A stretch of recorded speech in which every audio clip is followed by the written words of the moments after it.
Hi everyone, it's me, Darlene. I am sitting in my sewing area. Why, you might ask? You're probably not really asking why. I think you know why. But the main reason I'm here, as opposed to at my computer, is because I've lost internet. And after unplugging and waiting and plugging everything back in and hoping I could get it to come back on, I finally broke down and made a phone call. And I called my cable company, and the good news is it's not just me. The bad news is that it's widespread, so I'm hoping that they can get it fixed, and they said they are working on it. It's still much better than if it was just me and they couldn't help me out over the phone. I might have had to wait till like Tuesday for help because Monday's a holiday. So I'm just kicking back and doing other things. I'm actually working on my crumb quilting right now. I have been putting pieces together like crazy over the past few days. I'm going to just show you some of them. First of all, this is my crumb quilt box. And I had things sorted and, you know, neatly packaged on this box that Skylar actually decorated for me, painted. She glued some little beads and stones on the inside. She didn't do it for me. She was just doing it. She didn't know I was going to use it for crumb quilting. But you can see, I have various bags. So I still have a lot of that. This is like for when I was doing mosaics. And then I do have like some big pieces in there for strips and stuff like that. So I didn't touch any of these, but what I had done is I got lazy about sorting and bagging, and I had like a big pile on top of all this. I couldn't even put the cover on. And I took that big pile and I turned all of that into pieces, beginnings of crumb blocks. So I'm going to show you some of those. First of all, this is what it looks like. Every single piece is now at least connected to one other piece. Very little waste. So you can see I have some very tiny pieces, just, you know, 2 pieces put together. I have used Christmas scraps, flannel, denim, muslin. I've mixed it all. Like, look at that little piece. Now, remember, this was probably bigger pieces. I don't tend to put tiny pieces like that together. Those might have been longer or bigger, but then when I trimmed other blocks, this is what was left, and I keep that because it's the beginning of another block. So, you know, some tiny things like that. Then I have bigger things, you know, and other bigger things. What is this? This is 2. Some, like these, are fairly big pieces. I like to just mix it up. When they go together in a project, it just looks really cool that way. Stuff like this. But I did want to also show you something else that I got into doing, is making strip sets. Now let me try to find a longer one here. I know I have still quite a few of them. Ooh, here's a good example. This was just a bunch of strips that I sewed together. And I do that because then if I want to add some to a piece, let me see here if I can show you what I'm talking about. Okay, let's say for the heck of it that I wanted to add something to the side of this pink flannel. But let's say I don't want another strip this way. I just want, you know, a variation of fabric sticking out this way. I can take a strip set and attach that to here. What I do is I put right sides together and I sew. Obviously, I would line it up, open it, and then on this side, I will come and cut, you know, however much I want to cut. I might just leave it narrow. I might make it pretty wide and cut wide. And then that piece would be attached to here. So let me see if I were to be able to fold this just to show you for the heck of it what I'm talking about, kind of, sort of. Just pretend that that would be sewn together.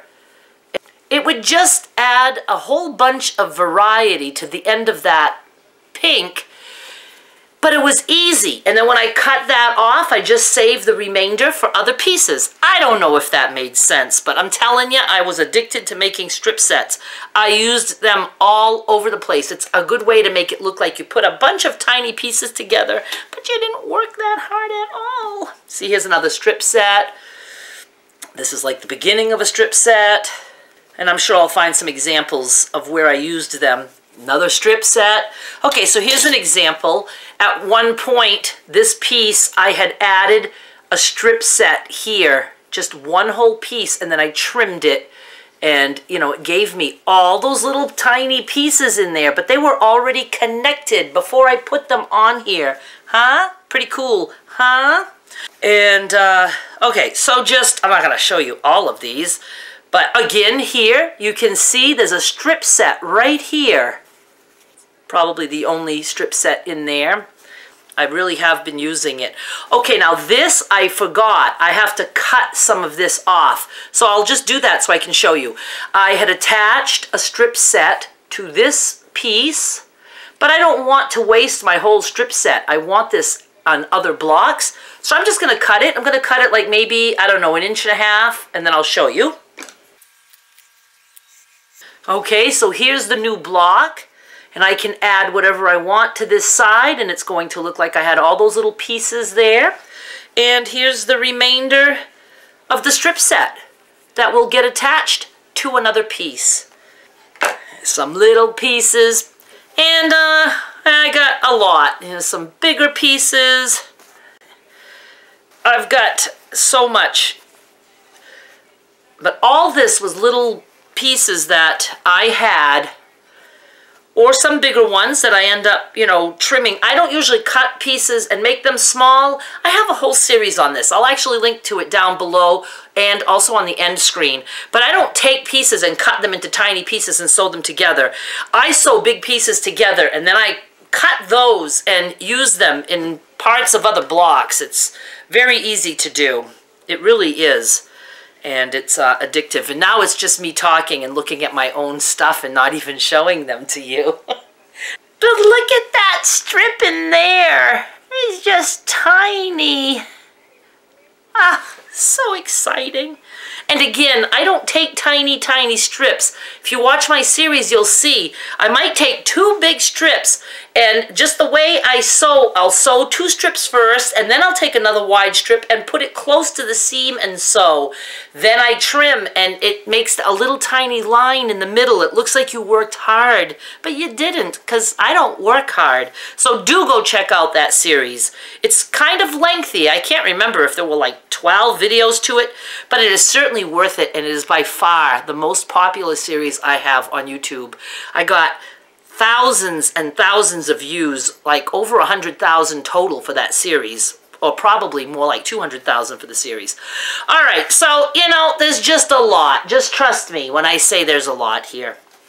And I will just keep going. I'll just take 2 more pieces and put them together, or what I will do at this point is I will now come out and start using these pieces. Now these are like mostly strips, which I like. These are tinier pieces. And then I have these big pieces that I can use. So exciting, don't you think? And then these pieces are from the previous addiction phase that I went through. And these are all big enough where I can get 6 by 6 inch blocks, but I haven't trimmed them. You'll notice I haven't.